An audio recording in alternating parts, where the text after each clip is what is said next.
السلام علیکم۔ وعلیکم السلام ورحمۃ اللہ وبرکاتہ۔ ہم نے اپنے آخری لاسٹ سیشن میں سورہ بقرہ کی آیت نمبر 48 پہ گفتگو کری تھی، جس میں اللہ تعالیٰ نے قیامت کا ذکر کرتے ہوئے یہ بات کیٹیگریکلی مینشن کری تھی، بہت واضح طور پر، کہ یہ وہ دن ہوگا جس میں نہ ہی تو کسی کی شفاعت قبول کی جائے گی اور نہ ہی کوئی چیز بدلے میں لی جائے گی اور نہ ان لوگوں کی مدد کی جائے گی۔ اب ہم اس سے آگے چلتے ہیں، چلیں طارق صاحب۔ شکریہ۔ آج کی پہلی آیت ہے سورہ بقرہ کی آیت نمبر 49۔ اعوذ باللہ من الشیطان الرجیم، بسم اللہ الرحمن الرحیم۔ وَإِذْ نَجَّيْنَاكُم مِّنْ آلِ فِرْعَوْنَ يَسُومُونَكُمْ سُوءَ الْعَذَابِ يُذَبِّحُونَ أَبْنَاءَكُمْ وَيَسْتَحْيُونَ نِسَاءَكُمْ وَفِي ذَلِكُمْ بَلَاءٌ مِّن رَّبِّكُمْ عَظِيمٌ۔ اور جب ہم نے تم لوگوں کو فرعون کے لوگوں سے بچایا، وہ تمہیں تکلیف دہ عذاب دیتے تھے، تمہارے بیٹوں کو کاٹ ڈالتے تھے اور تمہاری عورتوں کو زندہ باقی رکھتے تھے، اس میں تمہارے رب کی طرف سے ایک آزمائش تھی۔ اس آیت میں بنیادی طور پہ زندگی کے اتار چڑھاؤ کو سمجھایا گیا ہے، کس طریقے سے مختلف مصائب، مشکلات، تکلیفیں انسان کی زندگی میں آ سکتی ہیں جب وہ صحیح راستے پر چلتا ہے۔ لیکن ساتھ ہی ساتھ میں یہ پہلو بھی سامنے آتا ہے کہ مشکلات کتنی بھی بڑی ہوں لیکن ان کا حل بھی موجود ہے، کیونکہ ایک طاقت ہے جو تمام طاقتوں کے اوپر ہے۔ اور یہاں پہ ایک علامتی طور پہ ایک پورے واقعے کا ذکر کیا گیا ہے کہ ایک شخص تھا، اس کے مقابلے میں ایک قوم تھی، اور وہ قوم بڑی کمزور سی تھی، اور وہ جو شخص تھا وہ اپنے وقت کا بادشاہ تھا، وہ اور اس کے جو حواری تھے، اس کے ساتھ کے لوگ تھے، وہ ان کمزور لوگوں پہ ظلم کیا کرتے تھے، ان کی عورتوں کو زندہ رکھتے تھے، ان کے بیٹوں کو قتل کر دیا کرتے تھے۔ لیکن اس میں جس چیز کی طرف اللہ تعالیٰ نے اشارہ کیا ہے، جو ہم سب کے لیے سیکھنے کی اور اختیار کرنے کی، سمجھنے کی چیز ہے، وہ ہے وَفِي ذَلِكُمْ بَلَاءٌ مِّن رَّبِّكُمْ عَظِيمٌ، اور اس میں تمہارے رب کی طرف سے تمہارے لیے ایک آزمائش ہے۔ آزمائش کی بات یہ بھی ہے کہ جب حق پہ ہمیں حق کی بات معلوم ہے، صحیح بات معلوم ہے، تو اس پہ چلتے وقت بہت ساری تکلیفیں، بہت ساری پریشانیاں آ سکتی ہیں، لیکن تمام تکلیفوں اور پریشانیوں کے باوجود حق پہ ڈٹے رہنا چاہیے اور خیر کی ہمیشہ امید رکھنی چاہیے۔ دیکھیے، یہ ان بہت سے قصوں میں سے ایک ہے جس کا ہمیں قرآن میں ذکر ملتا ہے۔ پیچھے تھوڑا سا آدم اور ابلیس کے تعلق سے تھا، تو یہاں ہماری اپروچ یہ رہے گی کہ قصہ جس حد تک قرآن میں بیان کیا گیا ہے ہم اسی پہ غور و فکر کریں گے، اور قصے کو جہاں پہ ہمیں لگے کہ اس میں ہمیں لگے کہ تشنگی ہے اور اس میں کچھ مزید کوشش کرنی تھی، تو وہ ہم نہیں کریں گے، کیونکہ دیکھیے قرآن میں جو بھی واقعہ یا قصہ یا جو چیز بھی ہے وہ ہماری ہدایت کے لیے ہے۔ بنیادی جو چیز ہے وہ یہ ہے کہ قرآن کتاب ہدایت ہے، تو قصے میں ہمیں یہ نہیں دیکھنا اور اس پہ توجہ نہیں کریں گے کہ واقعات کس طرح سے ہوئے، کیا ترتیب تھی۔ ہمیں یہ دیکھنا ہے کہ ہر جگہ پہ ہمارے لیے کیا ہدایت ہے، نمبر ایک، اور دوسری یہ کہ how we can correlate it with our own times, ہم آج کے زمانے سے اس کو کس طرح کوریلیٹ کرتے ہوئے اپنے لیے سبق حاصل کر سکتے ہیں۔ تو اس رخ سے رکھیں گے۔ فرعون جو تھے، یعنی یہ جو اپنے وقت کا ایک ظالم بادشاہ تھا، اس کا یہ طریقہ تھا، جیسے قرآن سے پتہ لگتا ہے کہ اس نے یا تو اپنے جو غلام تھے ان کو قابو میں رکھنے کے لیے یا ایک اجتماعی سزا کے لیے اس طرح کے احکامات دیے تھے۔ جب حضرت موسیٰ چھوٹے تھے اس وقت بھی اس طرح کا ایک حکم ہوا تھا، اور اس کے بعد جب آپ بڑے ہو چکے تھے، ایڈلٹ ہو گئے تھے، اس کے بعد بھی یہ ہوا تھا۔ اصل چیز یہ ہے کہ اس کا مقابلہ کس طرح سے آزمائش کا اس قوم نے کیا، اور ہم آج کے زمانے میں اپنی آزمائشوں پہ بشرط یہ کہ ہم حق پہ ہوں، صحیح راستے پہ ہوں، کیونکہ جب ہم صحیح راستے سے ہٹتے ہیں تو کچھ سختیاں اللہ کی تنبیہ کے طور پہ بھی ہمارے اوپر آتی ہیں۔ اس کو ہم یہ نہ سمجھ لیں کہ یہ آزمائش ہے، کیونکہ دونوں چیزوں میں فرق ہے، اور اس کا بنیادی جو کرائیٹیریا ہے وہ یہ ہے کہ کیا ہم حق پہ ہیں، صحیح راستے پہ ہیں، اور اس کو جاننے کا واحد فارمولہ یہ ہے کہ کیا ہم قرآن کو سمجھ کے اس پر عمل کر رہے ہیں۔ اگر قرآن ہماری زندگیوں میں نہیں ہے، ہم نے نہ تو اس کو سمجھا نہ اس پہ عمل کرتے ہیں، تو پھر ہمیں ایسا نہیں سوچنا چاہیے کہ ہم آزمائش کے مراحل میں ہیں۔ یہ جو اللہ کی طرف سے سختیاں ہمارے اوپر آ رہی ہے وہ ہمارے لیے تنبیہ ہے کہ ہم اس وارننگ کو سمجھیں، اس تنبیہ کو سمجھیں اور اللہ کے قرآن کی طرف، اللہ کے کلام کی طرف رجوع ہوں، اس کو سمجھیں اور اسے عمل میں لائیں۔ چلے آگے چلتا ہے۔ اس کے بعد کی آیت ہے آیت نمبر 50، وَإِذْ فَرَقْنَا بِكُمُ الْبَحْرَ فَأَنْجَيْنَاكُمْ وَأَغْرَقْنَا آلَ فِرْعَوْنَ وَأَنْتُمْ تَنْظُرُونَ۔ اور جب ہم نے تمہاری وجہ سے سمندر کو پھاڑ دیا تو ہم نے تم کو نجات دے دی اور فرعون کے لوگوں کو ڈبو دیا اور تم دیکھ رہے تھے۔ اس آیت میں بھی ایک خاص واقعے کی طرف اشارہ ہے کہ ایک کمزور جماعت، ایک گروپ، اور ایک طرف ایک طاقتور شخص اور اس کے ماننے والے متبعین ہیں، لیکن کس طریقے سے اللہ تعالیٰ کی پکڑ جب آتی ہے تو اس سے وقت کا ظالم بھی بچ نہیں سکتا ہے۔ اس میں دل بستگی کا سامان ہے ان تمام لوگوں کے لیے جو صحیح باتوں پہ چلنا چاہتے ہیں، کہ اس میں اس طرف اشارہ ہے کہ جب ہم نے سمندر کو پھاڑ دیا اور پھر اس کے بعد میں تم لوگوں کو اسی راستے سے بچا لیا اور اس کے بعد میں اسی پانی میں اس شخص کو ڈبو دیا جو تمہارے اوپر ظلم کر رہا تھا، تو یہ بھی بڑی اسی سلسلے کی ایک کڑی ہے، اور یہ ہمارے سمجھنے کے لیے بات ہے کہ ہمیں بہرحال حق پہ جمے رہنا چاہیے، اور مشکلات کا آنا اور ان کا چلا جانا یہ دونوں وقت کے ساتھ ساتھ ہے۔ قرآن میں ایک جگہ اور یہ بات کہی گئی ہے کہ اللہ کی رحمت سے کبھی مایوس نہ ہو۔ جی یہاں امیجن کیجئے وہ سچویشن کے سامنے سمندر آ گیا اور پیچھے ظالم بادشاہ کی افواج ہیں، فوجیں ہیں جو آپ کو مارنے، ہلاک کرنے، قتل کرنے آ رہی ہیں۔ اس بے بسی کے عالم میں بھی اللہ تعالیٰ نے کس طرح نظام کیا کہ اس سمندر میں سے ایک راستہ نکال دیا۔ اب وہ راستہ کوئی خشکی کا راستہ وہاں پہ بھی ہو سکتا ہے، اگر اس پہ ہم غور کریں، جو بہت ضروری تو نہیں ہے لیکن صرف دل کی تسلی کے لیے۔ دوسری چیز یہ ہے کہ سمندر میں ایک پروسیس ہوتا ہے جس کو ہم اردو میں مد و جزر کہتے ہیں، کہ ٹائڈس کا فینومینا، کہ لو ٹائڈس اور ہائی ٹائڈس۔ تو جب پانی پیچھے کی طرف جاتا ہے تو وہ لو ٹائڈ کہلاتا ہے، اور اس میں پانی کی سطح یا گہرائی جو ہے وہ بہت کم ہو جاتی ہے۔ دنیا کے سمندروں میں اوسطاً یہ 0.6 میٹر یعنی 60 سینٹی میٹر قریب ہوتی ہے، لیکن یہ 16 میٹر تک دیکھی گئی ہے، کہ یعنی پانی 16 میٹر تک نیچے چلا جاتا ہے۔ دوسرا ایک فینومینا جو نیچرلی ہوتا ہے کہ جب تیز ہوائیں چلتی ہیں کچھ موسمی تبدیلیوں کی وجہ سے، موسمی حالات کی وجہ سے، تو وہ کہیں کہیں پہ اس حصے سے پانی کو پھاڑ بھی سکتی ہیں، اٹھا بھی سکتی ہیں۔ تو یہ وہ لاجیکل چیزیں ہیں جو سمجھ میں آتی ہیں کہ اس وقت ہو سکتا ہے لو ٹائڈ ایریا رہا ہو سکتا ہے ونڈ موومنٹ، ونڈ اتنے فورس سے چل رہی ہو کہ اس نے ایک خشکی کا راستہ پیدا کر دیا ہو، کیونکہ لو ٹائڈ ہو چکا تھا، سمندر کافی نیچے جا چکا تھا، سطح کھل چکی تھی، مزید ہوا نے اسے کھولا اور وہ راستہ جو دکھا تو اس سے یہ لوگ گزر گئے۔ اور یہ چیزیں جو کہ عارضی ہوتی ہیں، ٹائڈ بھی تھوڑی دیر بعد پھر بڑھتا ہے، پانی پھر چڑھتا ہے، ہوا کا زور بھی ٹوٹتا ہے۔ تو جب ان کے پیچھے پیچھے یہ فوجیں چلی فرعون کی تو وہ چیزیں واپس آ گئی، پانی بھی واپس آ گیا، اور ان لوگوں نے اپنی آنکھوں کے سامنے وہ منظر دیکھ لیا کہ کس طرح سے اللہ تعالیٰ نے ایک ہی رکاوٹ میں سے مظلوموں کو گزار دیا اور ظالم کو ہلاک کر دیا۔ تو یہاں بھی ظاہر ہے ہمارے لیے سبق جو ہے وہ اہم ہے اس واقعے سے،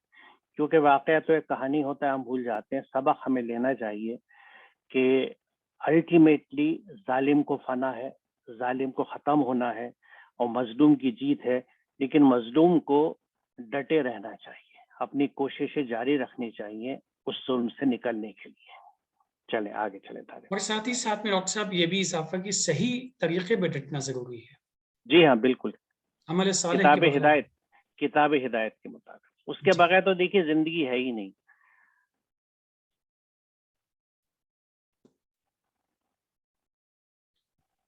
اگلی آیت ہے آیت نمبر 51، وَإِذْ وَعَدْنَا مُوسَىٰ 40 لَيْلَةً ثُمَّ اتَّخَذْتُمُ الْعِجْلَ مِن بَعْدِهِ وَأَنْتُمْ ظَالِمُونَ۔ اور جب ہم نے موسیٰ سے 40 راتوں کا وعدہ کیا، پھر تم نے اس کے بعد جلد بازی کی، بچھڑے کو اپنا لیا، تم لوگوں نے ظلم کیا۔ چونکہ ابھی اس سے پہلے بھی جیسا بھی آپ نے فرمایا کہ قصے قرآن میں اس لیے نہیں کہ محض قصے کے لیے ہیں، بلکہ قصوں کا مقصد یہ ہے کہ قصے سے ہم سبق حاصل کر سکیں اور بطور فرد ایز این انڈیویجول میں اور ہم اپنی زندگی میں کس طریقے سے اس میں سبق اس سے حاصل کر کے کچھ سیکھ کے عمل کر سکتے ہیں۔ اس آیت میں بھی ایک خاص واقعے کی طرف اشارہ ہے، جب حضرت موسیٰ سے 40 راتوں کا وعدہ کیا گیا اور اس کے بعد ان کو کچھ عطا کرنے کی بات کہی گئی، اور پھر یہاں پہ لوگ کسی ایک خاص قسم کی جلد بازی کا شکار ہو گئے۔ حضرت موسیٰ نے انہیں کسی خاص ہدایت کے ساتھ میں چھوڑا کہ تم یہیں پہ رکو اور اپنے جو باتیں ہم کہہ کے جا رہے ہیں ان پہ عمل کرو، لیکن کچھ جلد بازی کا وہ شکار ہو گئے، اور اس کے نتیجے میں ان کو کہا گیا حضرت موسیٰ کی طرف سے بھی، اور اللہ نے ان کے بارے میں کہا وَأَنْتُمْ ظَالِمُونَ کہ تم لوگ ظلم کرنے والے ہو۔ ظلم کی وضاحت چونکہ اس سے پہلے بھی آ چکی ہے، صرف مزید یاد رکھنے کی خاطر ریپیٹیشن کر دیتے ہیں کہ ظلم کا مطلب ہے جس کام کو جس وقت میں جس طریقے سے کرنے کو کہا جائے ویسے نہ کیا جائے۔ تو گویا ان سے ٹھہرنے، ڈٹے رہنے، اپنی باتوں پہ جمے رہنے اور اپنے عمل کرنے کی بات کہی گئی تھی، لیکن انہوں نے تھوڑی سی جلد بازی سے کام لیا۔ دیکھیے العجلن جو لفظ ہے اس کا مادہ عین جیم لام ہے، اس سے جلدی اور تیزی کا مطلب نکلتا ہے۔ راغب نے کہا ہے کہ اس کے معنی ہے کسی چیز کو وقت سے پہلے لینے کی خواہش، یعنی وقت سے پہلے ہم حاصل کر لیں۔ قرآن کریم میں عاجلتن کے مقابلے میں آخرتن آیا ہے۔ سورہ قیامہ کی اگر ہم آیت نمبر 20 اور 21 دیکھیں تو اس میں کہا گیا ہے کہ کلا بل تحبون العاجلہ وتذرون الآخرہ، ہرگز نہیں بلکہ تم محبت رکھتے ہو جلدی سے، جلدی والی چیز سے جو امیڈیٹلی حاصل ہو سکے، جس میں اشارہ دنیا کی طرف ہے، اور آخرت کو چھوڑ دیتے ہو۔ تو یہاں اسی سے عجلت بھی بنا ہے، یہ جو جلد بازی ہوتی ہے کہ جو چیز مل رہی ہے اس کو فوراً لو، اور اس سے مراد دنیا کی طرف ہوتی ہے کہ کوئی دنیا جو ہے ایک نہ سامنے کی چیز ملتی ہے، انسٹینٹلی مل سکتی ہے، اور یقیناً یہ شارٹ سائٹڈ اپروچ ہے۔ اور وہ جو چیزیں جو جلدی مل سکتی ہیں وہ یقیناً اس کو ہم ایک طرح سے کہہ سکتے ہیں کہ مادی فائدے، کہ جو چیز فوراً حاصل ہو جاتی ہے۔ کیونکہ دیکھیے یہاں اس چیز کو ذہن میں رکھنا ہے کہ حضرت موسیٰ طور پہ ہدایت لینے گئے تھے اور وہ کتاب ہدایت کو لے کے وہاں سے واپس لوٹے تھے۔ اس بیچ میں وہ اپنے پیچھے اس امت کو اس لیے چھوڑ گئے تھے کہ تم یہاں رکو۔ ایک طرح سے وہ ٹریننگ پہ تھے، اللہ سے ہدایت لینے گئے تھے جس ہدایت کو اس قوم تک پہنچانا تھا۔ اس بیچ میں انہوں نے عجلت کری، جس کا یہ اشارہ ہے۔ دوسرا ایک مفہوم جو ہے عجلن کا، وہ بچھڑے کا بھی آتا ہے، اور آگے جیسے قرآن میں ذکر آیا ہے کہ ان لوگوں نے اپنے زیورات کو پگھلا کے اور اس سے ایک بچڑا بنائے جس میں سے گائے کی آواز بھی نکلتی تھی۔ تو گویا کہیں نہ کہیں پہ ان کو اس چیز کی عجلت ہو گئی کہ جلد بازی سے کسی چیز کو لے لیں، اس سے محبت کر لیں، اور وہ کیفیت جو تھی بنیادی طور سے عجلت کی تھی۔ اس لیے یہاں دونوں مفہوم ہم نے رکھے ہیں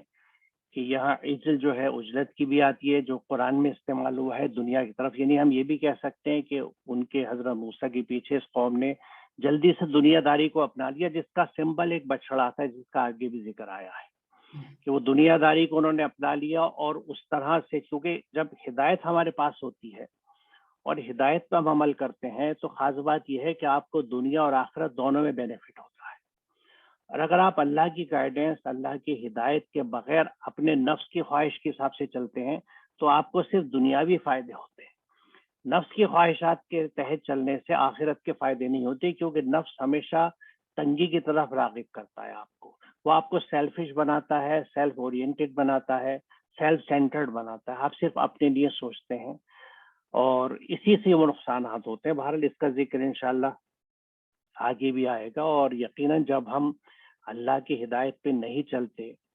اور جب ہدایت کو چھوڑ کے کسی بھی چیز پہ چلیں، چاہے رسم و رواج پہ چلیں یا اپنے نفس کے کہنے پہ چلیں، خواہشات پہ چلیں، وہ ہم ظلم کرتے ہیں، کیونکہ ہم نے اللہ کی ان نعمتوں کا جو اس نے ہمیں دی تھی، خود ہماری ذات کے اندر بھی اور باہر بھی، ان کا غلط استعمال کیا، ناشکری کری، اور یہی ظلم ہے۔ اور یہ جب ہم کرتے ہیں تو کسی دوسرے کا نقصان نہیں کرتے بلکہ اپنے اوپر ظلم کرتے ہیں، یعنی اپنے نفس کو ڈیمیج کرتے ہیں۔ کیونکہ دیکھیے اصل چیز جو ہے نا وہ نفس ہے اور اس کی گروتھ ہے۔ قد افلح من زکاہا وقد خاب من دساہا، جس نے گروتھ کر لی اپنے نفس کی اور اس کو ایک ایسے قالب میں ڈھال لیا جس کو قلب سلیم کہا جاتا ہے، جو اللہ کے نزدیک مقبول ہے۔ اور یہ کہا گیا ہے قرآن میں نے پیچھے بھی ذکر کیا تھا قیامت کے دن کے تعلق سے، کہ وہ دن وہ ہوگا جس میں نہ مال کام آئے گا نہ اولاد، الا یہ ایکسیپٹ کہ کوئی قلب سلیم لیے حاضر ہو. تو یہ قلب سلیم ایک دن میں نہیں بن جاتا، یہ مسلسل جب ہم اللہ کے احکامات میں چل کے اپنے نفس کو قابو میں کرتے ہیں بری چیزوں سے اور اس کی گروتھ کرتے ہیں تو وہ اس قالب میں آتا ہے جس کو قلب سلیم کہا جاتا ہے. چلیں آگے چلے تاریخ. آیت نمبر 52 ثم عفونا عنکم من بعد ذلک لعلکم تشکرون، پھر اس کے بعد ہم نے تم کو معاف کیا تاکہ تم شکر ادا کرو. یہاں پہ ایک چیز بڑی اہم ہے، سبھی اہم باتیں ہیں لیکن سردس اس آیت کی جو بنیادی چیز سمجھ میں آتی ہے وہ یہ ہے کہ اللہ تعالیٰ کام کرنے کی مہلت دیتا ہے انسان کو. انسان غلطیاں کرتا ہے، اللہ مہلت دیتا ہے، اللہ چھوڑ دیتا ہے کہ مزید کام کرنے کا موقع ہے، توبہ کر لو، اصلاح کر لو جس طریقے سے ممکن ہے، دوبارہ سے اپنے آپ کو درست کر لو تاکہ تم باقاعدگی کے ساتھ میں جنت میں داخل ہونے والے بن سکو. تو اسی طرف اشارہ ہے کہ ان لوگوں کے ساتھ بھی ایسا ہی ہوا کہ اللہ تعالیٰ نے ان کو دوبارہ سے موقع دیا کہ تاکہ وہ پھر سے صحیح عمل کرنے والے بن جائیں. تو اس میں ہمارے لیے بھی ایک سبق یہی ملتا ہے کہ ہمیں بھی بہرحال جیسا ہی موقع ملتا ہے دوبارہ سے اپنے آپ کی اصلاح کر، توبہ، اصلاح اور صحیح عمل پہ ڈٹے رہنے کی کوشش کرنی چاہیے. یعنی جب ہمارے اوپر سے تنگی یا پریشانی ہٹے تو ہم یقیناً اللہ کا شکر کرتے ہوئے پھر واپس آئیں. دیکھیے پہلی چیز تو یہ ہوتی ہے کہ جب بھی تنگی یا پریشانی آئے کسی بھی قسم کی تو ہمیں ایک سیلف انٹراسپیکشن کرنا چاہیے، اپنا محاسبہ کرنا چاہیے، احتساب کرنا چاہیے کہ ہم سے کہاں پہ غلطی ہو رہی ہے. اور وہ غلطی جو ہوگی وہ آپ یقین جانیں اکثر کیسز میں یا معاملات میں میں کہوں وہ معاملات کی غلطی ہوتی ہے کہ ہمارے کہیں اخلاق میں خرابی ہے، ہمارے کردار میں خرابی ہے، ڈیلنگز میں خرابی ہے، ہم نے کسی کو دھوکہ دے دیا ہے اور کسی بھی قسم میں کسی کو دل دکھایا ہے. تو وہ چیز ہمیں درست کرنی ہوگی جس کے لیے جو فلسفہ ہے وہ تابو و صلح کا ہے کہ آپ توبہ کریں اور اس کی اصلاح کر لیں. یعنی اگر کسی کو نقصان پہنچا ہے تو کوئی مذائقہ نہیں کہ ہم جا کے اس سے معافی مانگیں اور اس نقصان کی تلافی کریں کہ بھائی مجھ سے یہ غلطی ہو گئی، میں نے یہ چیز آپ کو کم دے دی تھی یا خراب دے دی تھی، یہ اس کی صحیح شکل ہے، یہ اس کا جو بھی کمپنسیشن ہے جو میں آپ کو دیتا ہوں اور آپ مجھے معاف کر دیں.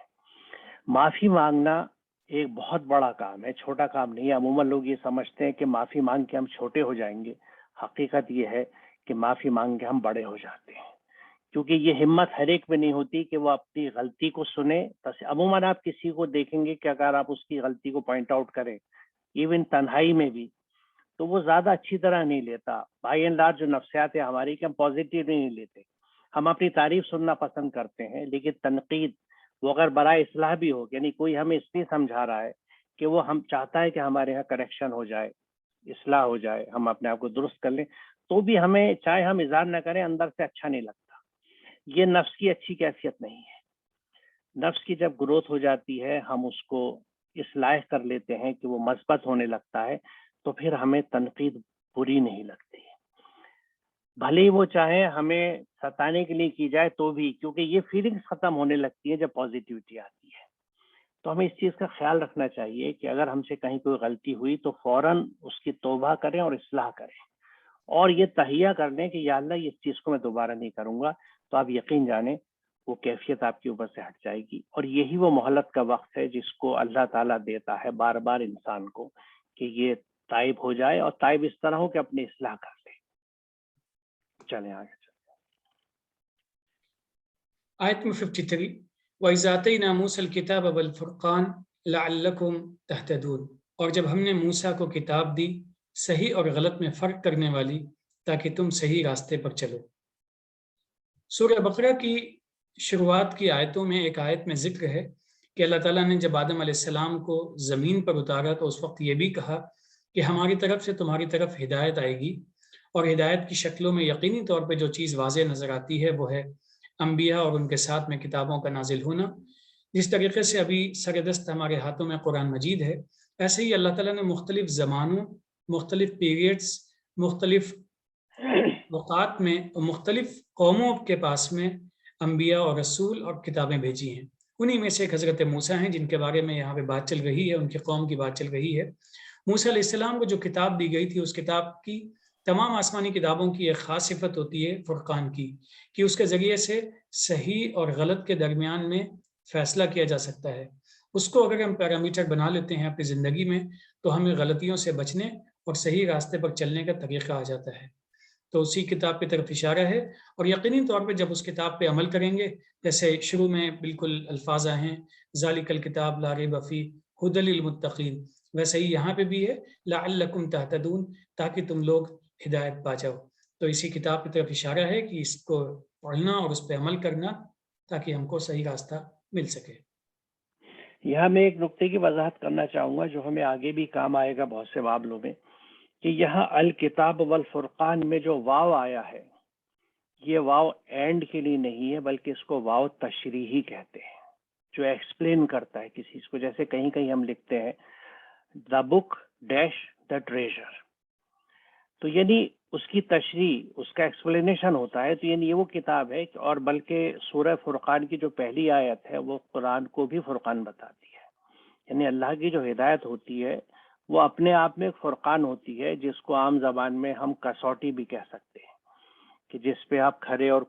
کھوٹے کی پہچان کر لیا کرتے تھے. ایک زمانے میں سونار بھی کسوٹی رکھتے تھے، ایک بلیک اسٹون ہوتا تھا، کالا پتھر، اور اس پہ گھس کے سونے اور چاندی کی پرکھ کی جاتی تھی. تو یہ فرقان ہے، یہ ایک ریفرنس ہے جو ہمیں یہی بتا دیتا ہے. یعنی اصل چیز وہی ہے، کیونکہ جیسا اس سے پہلے بھی ذکر آیا ہے کہ صحیح اور غلط ہر ایک فرد اور ہر ایک سماج میں الگ الگ انداز کا ہوتا ہے. الگ الگ تہذیبوں میں الگ الگ چیزیں صحیح اور غلط ہیں. بہت سی چیزیں جن کو قرآن نے ہمیں غلط بتایا اور ہمیں منع کیا ہے، وہ بہت سے سماجوں میں اور تہذیبوں میں بالکل رائج ہیں اور بڑی پسندیدہ سمجھی جاتی ہیں. تو اب سوال یہ پیدا ہوتا ہے کہ وہ غلط ہیں یا ہم غلط ہیں. تو ایسے میں یہ کتاب ہدایت جو اللہ کے ہاں سے ہمیشہ اتری ہے، اور اس وقت قرآن ہمارے پاس موجود ہے پوری انسانیت کے پاس، وہی فرقان ہے، وہی ریفرنس ہے، وہی ہمیں یہ بتاتا ہے کہ صحیح کیا ہے اور غلط کیا ہے. تو اس لیے بھی قرآن کو سمجھنا ضروری ہے کہ ہمیں اپنی زندگی میں کیسا پتہ لگے گا کہ ہم جو کچھ کر رہے ہیں وہ صحیح یا غلط ہے. اس کی پہچان، اس کا آئیڈینٹیفیکیشن صرف قرآن ہی کر سکتا ہے. یہ ایک اسٹینڈرڈ ویلیو ہے، اسٹینڈرڈ ریفرنس ہے جو ہمیں بتا سکتا ہے کہ صحیح ہے کیا ہے اور غلط کیا ہے. تو حضرت موسیٰ کی جو کتاب تھی وہ بھی اس وقت کے لیے فرقان تھی، اور اسی کو لے کے وہ اپنی امت کے پاس آئے تھے جب انہوں نے نظارہ دیکھا جس کا ذکر یہاں پہ آیا ہے اور آگے بھی قرآن میں آئے گا. چلیں اگلی آیت ہے آیت 54. وَإِذْ قَالَ مُوسَى لِقَوْمِهِ يَا قَوْمِ إِنَّكُمْ ظَلَمْتُمْ أَنفُسَكُمْ بِاتِّخَاذِكُمُ الْعِجْلَ فَتُوبُوا إِلَى بَارِئِكُمْ فَاقْتُلُوا أَنفُسَكُمْ ذَلِكُمْ خَيْرٌ لَكُمْ عِنْدَ بَارِئِكُمْ فَتَابَ عَلَيْكُمْ إِنَّهُ هُوَ التَّوَّابُ الرَّحِيمُ. اور جب موسیٰ نے اپنی قوم سے کہا، اے میری قوم، تم نے بچڑا، جلد بازی، دنیاوی محبت اپنا کر اپنے اوپر زیادتی کی ہے، اس لیے تم اپنے پیدا کرنے والے سے توبہ کرو اور اپنے اس نفس کو کچلو، وہی تمہارے لیے تمہارے پیدا کرنے والے کے نزدیک بہتر ہے. پھر اس نے ان سب کی توبہ قبول کر لی، دراصل وہ تواب رحیم ہے. یہاں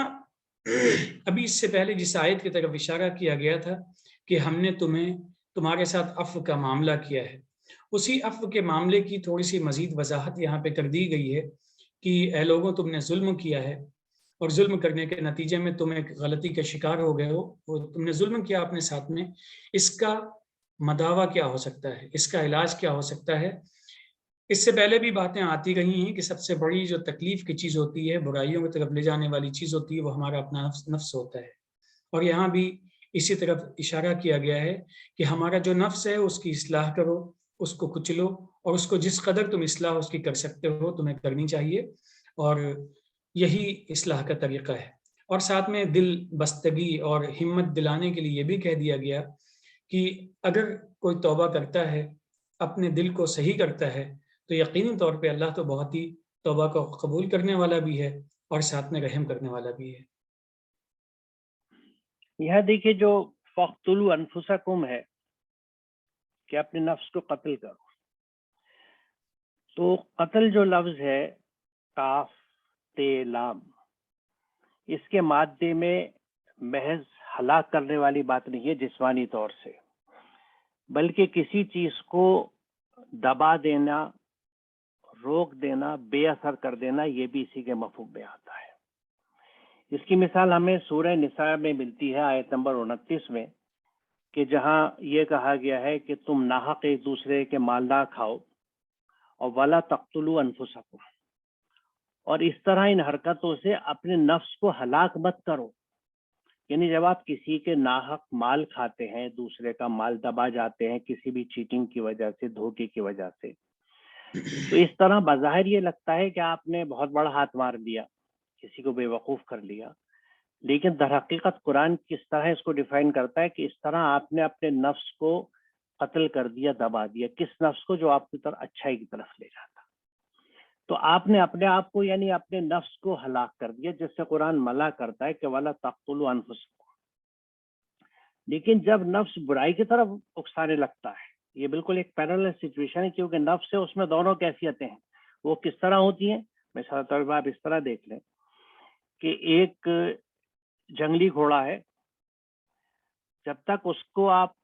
سدھاتے نہیں، ٹرین نہیں کرتے، وہ قابو میں نہیں آتا، بے تکا بھاگتا ہے، جہاں جی چاہتا ہے بھاگتا ہے، اشارے نہیں سمجھتا۔ لیکن ایک دفعہ جب ٹرینڈ ہو جاتا ہے تو وہ پھر آپ کے بتائے ہوئے راستے پہ چلتا ہے۔ تو نفس بھی سرکش بے قابو ہے۔ جب آپ اللہ کی ہدایت کے تحت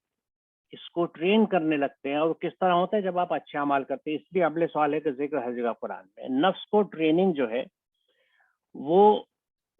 باقاعدہ طور سے عمل صالح سے ملتی ہے۔ تھوڑی سی اس کی ٹیمنگ ذکر سے ہو سکتی ہے، اذکار سے ہو سکتی ہے، لیکن جو اصل چیز ہے، کیونکہ اسی کی آزمائش اور یعنی امتحان لیا جاتا ہے، اور اسی کا حساب بھی لیا جائے گا، کیونکہ قیامت میں ہمارے اعمال کا حساب ہے، ہر جگہ عمل کے حساب سے رتبہ بھی ہے جو کہا گیا ہے۔ تو جب نفس آپ کا برائی کی طرف لے جا رہا ہے، آپ کو سرکشی کرا رہا ہے،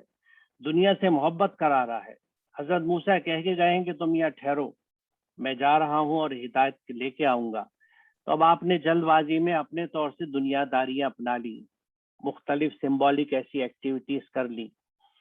کہ جس سے لگتا تھا کہ آپ کو دنیا سے، مال سے محبت ہے، اور آپ اسی کو سمیٹنے میں اور اسی سے کھیلنے میں لگ گئے، کھیل تماشے شروع کر دیے اس کی بنیاد پر۔ تو یہ نفس جو آپ کو اس طرف لے جا رہا تھا، اس کو آپ کو قتل کرنا ہے، یعنی ہلاک کرنا ہے، دبانا ہے، تاکہ یہ نفس آپ کا دبے، اور اب ہدایت کے تحت جب آپ عمل صالح کریں گے تو آپ کا وہ اچھا والا نفس ابھرے۔ تو یہ جو اسٹرگل ہے نا نفس کو درست کرنے کی، یعنی خراب نفس کو دبانے کی اور اچھے نفس کو ڈیولپ کرنے کی، یہ ڈے ٹو ڈے بیسس پہ ہوتی ہے، یہ روزمرہ کی زندگی میں ہے، کیونکہ صبح سے اٹھ کے رات تک اگر آپ تجزیہ کریں تو بہت سے مواقع ایسے آتے ہیں جہاں ہمیں ٹیمپٹیشن ہوتی ہے کسی غلط کام کو کرنے کی، وہ غلط کام جس کو قرآن نے منع کیا ہے۔ اگر ہم اسے کر لیتے ہیں تو ہمارا نفس بگاڑ کی طرف جا رہا ہے، اور اس نفس کو دبانے کی ضرورت ہے۔ اور اگر ہم وہ چیز نہیں کرتے بلکہ اللہ کے احکام کے حساب سے کام کو درست طریقے سے کرتے ہیں، یا برے کام کو کرتے ہی نہیں ہیں، تو ہمارا اچھا نفس ڈیولپ ہو رہا ہے، ہمارا نفس ٹرینڈ ہو رہا ہے۔ تو یہ جو نفس کی ٹریننگ ہے، کیونکہ نفس کی بغاوت، نفس کی سرکشی، اور پھر اس کو دبانا، اس کو ٹرین کر کے لانا، یہ روزمرہ کی زندگی کا حصہ ہوتا ہے، اور یہی ادخلوا فی السلم کا پروسیس ہے کہ پورے کے پورے ادخلوا فی السلم کافہ، پورے کے پورے اسلام میں داخل ہو جاؤ۔ یہ کمپلیشن آف اسلام ہے جو ڈے ٹو ڈے بیسس پہ چلا جاتا ہے، یعنی سبمیشن اللہ کے احکامات کے تحت، جو سلام، اسلام، سین لام میم کے مادے کا ایک اہم حصہ ہے، سبمیشن، اللہ کی اطاعت میں چلے جانا۔ تو یہ جو ڈے ٹو ڈے بیسس پہ ہم اپنے نفس کو قابو میں کرتے ہیں اور اس کا سدھار کرتے ہیں، اس کی گروتھ کرتے ہیں، پھر وہی بات کہ قد افلح من زکاہا، جس نے اس نفس کی گروتھ کر لی، اس کی صحیح پرورش کر لی، وہی فلاح پا گیا۔ یہ پیرامیٹرز، یہ ڈیفینیشنز قرآن میں موجود ہیں، اسی لیے قرآن کتاب ہدایت ہے، اور یہاں اس چیز کو واضح کیا گیا ہے۔ اس کے بعد یہ ہے کہ دیکھیے جب آپ نے توبہ کر لی اور اس نفس کو کچل دیا،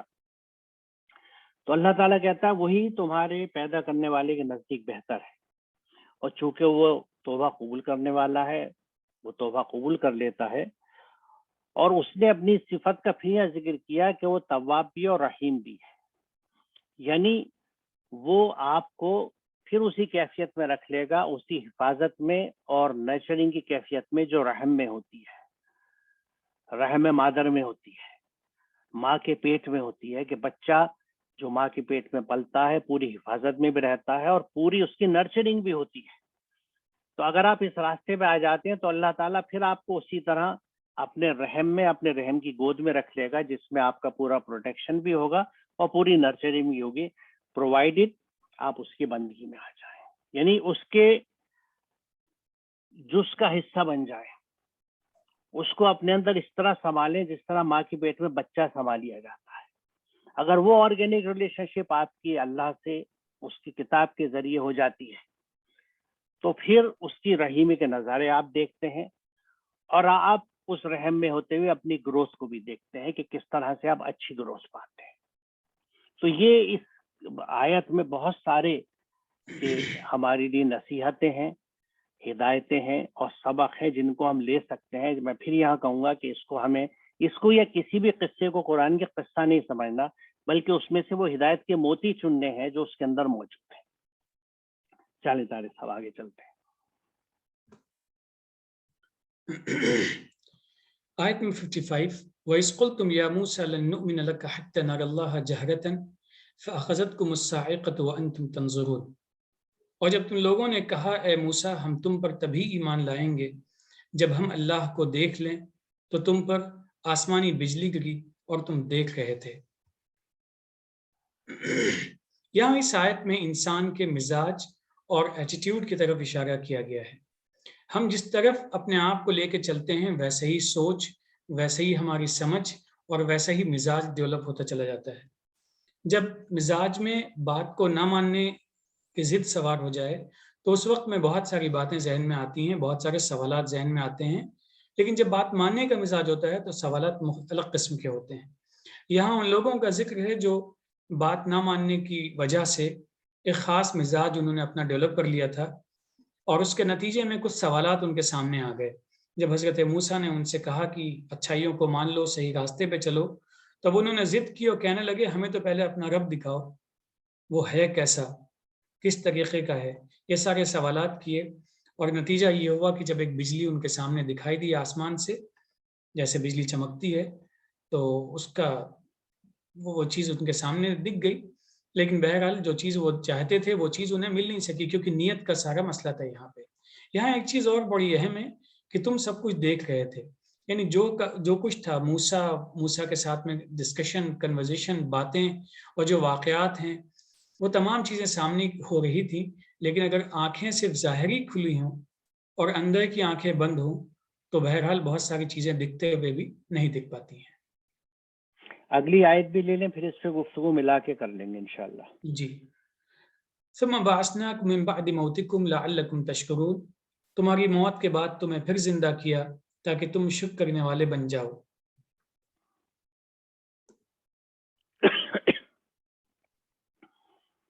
یہ آیت 56 جس کو ابھی ہم نے آپ کے سامنے پیش کیا، اس میں بنیادی طور پہ یہ ہم دیکھیں گے تمام چیزیں کنیکٹڈ ہیں ایک دوسرے سے. اب جب بجلی سامنے آتی ہے تو اس کی تکلیف سے وہ بے ہوش ہو جاتے ہیں یا ایک جو زندگی کی کیفیت سے اس سے وہ نکل جاتے ہیں، اور پھر اللہ تعالیٰ انہیں دوبارہ سے ان کے ہوش میں لے کے آتا ہے، ان کو دکھاتا ہے. اور ان سب کا مطلب یہی ہے، ان سب کا مقصد یہی ہے، ان سب کا پرپز یہی ہے لعلکم تشکرون، تاکہ تم شکر ادا کرنے والے ہو جاؤ. دیکھیے موت کا لفظ جو ہے وہ غشی اور اس طرح کی کیفیتیں جس میں آپ یہ سمجھیں کہ سکتہ بھی کہتے ہیں، کوما بھی کہتے ہیں، اس کے لیے بھی استعمال ہوتا ہے. تو اب اس میں دو رخ ہیں، دو پہلو ہیں اور دونوں اہم ہیں جس پہ میں چاہوں گا کہ ہم یہاں گفتگو کر لیں. پہلی بات تو یہ کہ ان کو جب آسمان سے بجلی گری اور کڑک ہوئی زبردست، تو اس کی دہشت کی وجہ سے وہ سکتے کی حالت میں چلے گئے اور اس کے بعد اللہ تعالیٰ نے ان کو پھر سے زندگی، کیونکہ وہ کیفیت جو تھی ختم ہو گئی اور وہ پھر سے زندہ ہو گئے. دوسری کیفیت یہ ہے کہ موت کا قرآن میں کئی انداز سے ذکر ہے. مثال طور پہ جو ذکر کیا گیا ہے کہ مردہ زمین جب بارش کے بعد زندہ ہوتی ہے، اور یہ ذکر ہے سورہ روم کی آیت نمبر 19 میں کہ وَيُحْيِي الْأَرْضَ بَعْدَ مَوْتِهَا. یہ یعنی جو زمین مردہ تھی وہ کیوں مردہ تھی؟ کیونکہ اس کی قوت نمو، گروئنگ کیپیسٹی ختم ہو گئی تھی. تو کسی چیز کی اگر گروئنگ کیپیسٹی ختم ہو جائے، اس میں گروتھ نظر نہ آئے، تو وہ مرا ہوا جیسا ہی ہے، وہ بھی ایک موت ہے۔ یہ انفرادی بھی ہو سکتی ہے، اجتماعی بھی ہو سکتی ہے، بلکہ جب انفرادی ہی شروعات ہوتی ہے اور اس کے بعد پھر سب لوگ اس رنگ میں رنگ جاتے ہیں تو وہ اجتماعی ہو جاتی ہے۔ اس کا دوسرا اشارہ ہمیں ملتا ہے سورہ نمل کی آیت نمبر 80 میں، کہ جہاں یہ کہا جاتا ہے کہ انکا لا تشبع الموتیٰ، کہ تم مردوں کا نہیں سنا سکتے، یعنی جس فرد یا قوم کی، گروپ کی عقل و شعور ختم ہو جاتا ہے تو ان کو بھی موت کی کیفیت پہ قرآن بیان کرتا ہے، ان کو بھی مردہ تصور کیا جاتا ہے، کیونکہ زندگی کے آثار ان میں نہیں ہے۔ یہ جو کہا جاتا ہے نا کہ بے شک تم مردوں کو نہیں سنا سکتے، اس کا یہ مطلب تھوڑی ہے کہ کوئی قبرستان میں جا کے سنا رہا ہے، نہیں، آپ جن لوگوں کو سنا رہے ہیں کسی چیز کو، کیا سنا رہے ہیں؟ اللہ کا پیغام سنا رہے ہیں، کتاب ہدایت ان کے پاس لے کے گئے ہیں، لیکن ان کا عقل و شعور ختم ہو چکا ہے، جس کا پیچھے بھی ذکر آیا ہے سورہ بقرہ میں، کہ ان کے دلوں پہ مہر لگ چکی ہے، آنکھوں پہ پردے پڑ چکے ہیں، کیونکہ اپنے غلط حرکتوں کی وجہ سے ان کا جو برائی والا دل تھا، جو سرکش دل تھا، اس کی انہوں نے گروتھ ہونے دی اور اچھے دل کی بڑھوار نہیں ہونے دی، تو وہ مجسم سرکش بن گئے، ایک پرسونیفائڈ، ایک ریبیل کی شکل میں، مجسم باغی، جو کوئی اچھی چیز سن ہی نہیں سکتا، ان کے کان اس چیز کے عادی نہیں رہے، ان کی آنکھیں اچھی چیز نہیں دیکھتی، ان کے دل اس طرف راغب نہیں ہوتے۔ تو یہ جو کیفیت ہوتی ہے جس میں عقل و شعور سب ختم ہو جاتا ہے، اس کی کیفیت کو بھی قرآن نے موت کہا ہے۔ تو اب یہ دیکھیے کہ یہ قوم وہ تھی جس کو حضرت موسیٰ ٹھہرا کے گئے تھے کہ کچھ دن تم یہاں رکو اور میں ہدایت لے کے آتا ہوں، تو ان کے پیچھے انہوں نے جو جلد بازی کر کے دنیا داری اپنا لی، تو یہ جو ان کا عقل خبت ہوئی، شعور ختم ہوا، تو یہ بھی ان کی ایک موت کی سی کیفیت تھی، کیونکہ یہ اچھائیوں سے دور ہو گئے تھے۔ تو یہاں اس کی طرف بھی اشارہ ملتا ہے کہ اب یہ جو کتاب ہدایت تمہارے پاس آ گئی، موسیٰ واپس لے کے آ گئے، تو دیکھو پھر اب تمہیں زندگی، تمہیں نمو دکھنی چاہیے، اس پہ عمل کر کے تمہارے اندر گروتھ دکھنی چاہیے۔ تو یہ دونوں اشارے اس میں موجود ہیں اور دونوں ہی ہمیں سبق دیتے ہیں۔ اصل سبق یہ ہے کہ اگر ہماری گروتھ نہیں ہوتی، آپ یوں سمجھیے کہ ایک بچہ کسی گھر میں پیدا ہوتا ہے اور ماں باپ یہ محسوس کرتے ہیں کہ بھئی یہ اس کے جسامت نہیں بڑھ رہی، یہ بچہ گرو نہیں کر رہا، تو فوراً ڈاکٹر کے پاس جاتے ہیں اور اس کو ہم یعنی اسٹنٹڈ گروتھ کہتے ہیں، کہ وہ مٹھرا سا گیا، اس کی گروتھ رک گئی ہے، کیونکہ شاید کچھ اہم اجزاء جو تھے غذا کے، ایسینشل نیوٹرینٹس اس کو نہیں مل رہے تھے، وہ اس کو سپلیمنٹ کے طور پہ الگ سے دیے جاتے ہیں، تو بچے کی گروتھ ہونے لگتی ہے، اس کا جسم بڑھنے لگتا ہے جیسے کہ توقع کی جاتی ہے۔ یہی کیفیت نفس کی ہے، فرق اتنا ہے کہ ہم اس کو محسوس نہیں کر پاتے اگر ہمارے پاس وہ آنکھیں اور وہ ذہن نہیں ہے جو اللہ کی ہدایت سے تربیت پایا ہوا ہو۔ تو جب نفس کی بھی گروتھ رک جاتی ہے تو بظاہر چاہے ہمارا جسم بڑا ہوتا رہے، ہماری ایج بڑھتی چلی جائے، ہم 20 سے 30، 30 سے 40، 40 سے 50 ہو جائیں، لیکن اگر نفس کی گروتھ نہیں ہو رہی ہے تو ہم انسانی سطح کے اعتبار سے مردہ ہیں۔ کیوں؟ کیونکہ گروتھ نہیں ہو رہی ہے۔ جس طرح زمین مردہ تھی اور اللہ نے جب بارش اس پہ بھیجی تو اس میں نمو ہوئی، اس میں گروتھ ہوئی، اس میں سے سبزہ نکلا، اس کی پروڈکٹیوٹی شروع ہوئی بیسیکلی۔ تو جب اللہ کی رحمت کسی مردہ فرد یا سماج پہ آتی ہے اور وہ اس شکل میں آتی ہے کہ اس ہدایت کو اپناتا ہے اور اس پہ عمل کرنا شروع کرتا ہے، تو اس فرد اور سماج کی بھی گروتھ ہوتی ہے، وہ اچھائیوں کی طرف جاتا ہے، وہ ایک اچھا انسان بنتا ہے، وہ ایک اچھا سماج بنتا ہے۔ تو یہ وہ ہدایت ہے جو اس خاص آیت سے ہمیں ملتی ہے کہ کس طرح سے اللہ نے موت کے بعد ہمیں زندہ کیا، اور پھر تاکید یہ کی کہ سمجھ لو اس بات کو لعلکم تشکرون، تاکہ تم شکر کرنے والے بن جاؤ۔ اور شکر کا اصل طریقہ جو ہے وہ عملی شکر ہے، کہ جو نعمتیں چاہے وہ ہماری جسمانی ہوں یا وسائل کی شکل میں ہوں اللہ نے ہمیں دی ہیں، ہم ان کا استعمال اس طرح کریں جس طرح سے ہماری کتاب ہدایت ہمیں بتاتی ہے۔ اس وقت موسیٰ کی کتاب جو انہیں بتاتی تھی، آج ہمیں قرآن جو بتاتا ہے، ہم اپنی صلاحیتوں کو، اپنے جو اللہ نے نعمتیں دی ہیں صحت مند جسم کی شکل میں، عقل کی شکل میں، ان سینسز کی شکل میں کہ ہم دیکھ سکتے ہیں، سن سکتے ہیں، ان کا صحیح استعمال کرنے جس کے لیے دی گئی ہے تو یہی شکر ہوگا. زبانی شکر کی کوئی حیثیت نہیں ہے جو ہم اکثر کرتے ہیں کہ ہر کام کرنے کے بعد کھانا کھایا شکر الحمدللہ, شروعات کری بسم اللہ الرحمن الرحیم سے. لیکن ان دونوں کے پیچھے جو اصل ریزنس اور محرکات تھے, جو سمجھنے کی چیزیں تھیں, ان کو اگر ہم نہیں سمجھتے تو یہ زبانی جمع خرچ ہے جس کی اعمال نامے میں کوئی جگہ نہیں ہے. کیونکہ اعمال نامے میں جگہ جو ہے, جیسے اعمال نامہ ہے وہ ذکر نامہ نہیں ہے, وہ اعمال کا ہی ذکر ہے اور حساب اعمال کا ہی ہے. تو اگر اعمال کے راستے سے شکر ہوگا تو وہی اللہ کے مقبول ہے, وہی پسند ہے اور وہی ہمارے اکاؤنٹ میں لکھا جائے گا. زبانی چیزیں نہ اثر رکھتی ہیں اور نہ لکھی جاتی ہیں. میرے خیال میں آج کا سیشن ہم یہاں روکتے ہیں طارق صاحب. جی انشاءاللہ اگلے سیشن میں اس سے آگے گفتگو کریں گے. وآخر دعوانا الحمدللہ رب العالمین. السلام علیکم.